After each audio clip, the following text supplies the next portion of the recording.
full swing, and interest is intensifying in what's under the ground in the frigid plains of western Siberia. David Zaikin is CEO of Siberian Energy Group. It's the only publicly traded oil and gas exploration company in the U.S. that has 100% of its assets in Russia. Thanks so much for joining us, David. Thank you for having me here. 100% of your assets in the frigid plains of Siberia. Needless to say, sir, you are a risk taker. To the extent. Now, why Siberia? Why would you bet the entire farm on a region in a country that many are concerned about in terms of the rule of law? Well, in our understanding, Siberia is a place where 70% of all Russian oil coming from and 90% of all gas. So if you were going to bid on Russian energy sector, this is the place to be. So how have you done it? I mean, obviously, we've all heard about U.S. Vice President Dick Cheney. He was in Central Asia last week, and he referred to Russia as backsliding from democracy. He also accused them of energy blackmail. Are you concerned right now, given those sorts of strong words, about the safety of your assets in Siberia? We are not concerned at all. I'm hoping that U.S. government is not being advised by the same people who advised on search for weapons of mass destruction in Iraq. And I don't think we have enough negative information between American media. I don't see enough positive stories. And any newspaper you read talks about something bad happening in Russia. But you have to really be there to witness the renaissance of Russian oil and gas industry. The amount of wells being created, the hundreds of thousands of working places being created. So what is your side of it? What is the American media missing then? I mean, you're talking about thousands of jobs being created, but as pertains to the operating environment and the rule of law and property rights, what are we missing? We're missing probably 90% of the story by walking from one article to another. You have to be there. You have to see really what's going on. And I'm being puzzled to learn that Kazakhstan, Azerbaijan, Turkmenistan are safer bets for oil and gas investors, and this is U.S. future allies in the search for oil.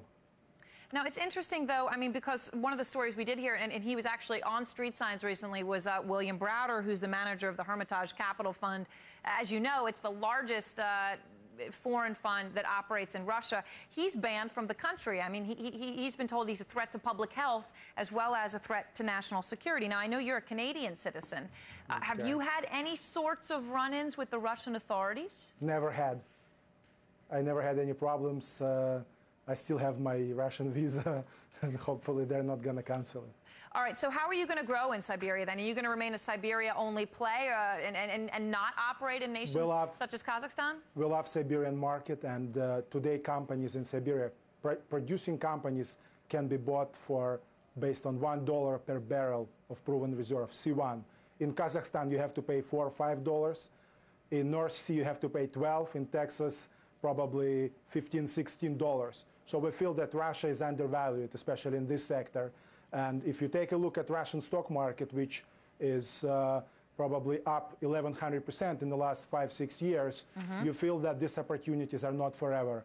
And as I said, I'm being puzzled why U.S. government still hasn't helped smaller U.S.-based small and medium U.S.-based oil and gas companies to go there, spend money, and bring more oil to United States.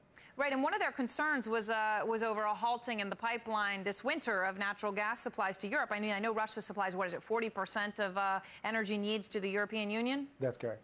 So what caused that pipeline to be shut off? I mean, is that something that you would say is a real risk that it could happen again, regardless of the political motive?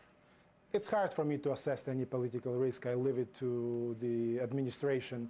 What I feel is that in today's world, U.S. is behind India and China, who are aggressively going to Africa, to Venezuela, to all emerging markets and buying assets. And U.S. is still relying on Saudi Arabia or on countries as Kazakhstan, Tajikistan, and Azerbaijan. This is the biggest mistake which is being made as we speak.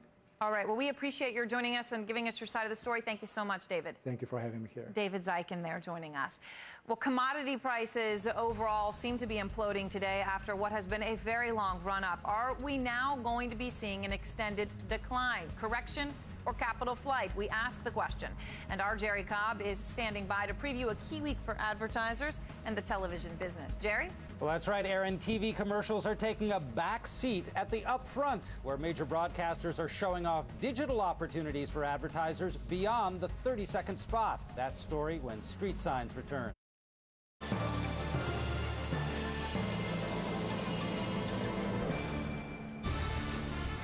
Welcome back to Street Signs. You may want to mark this day in your calendar, May 15th. It may be the day the great commodity run-up officially ended.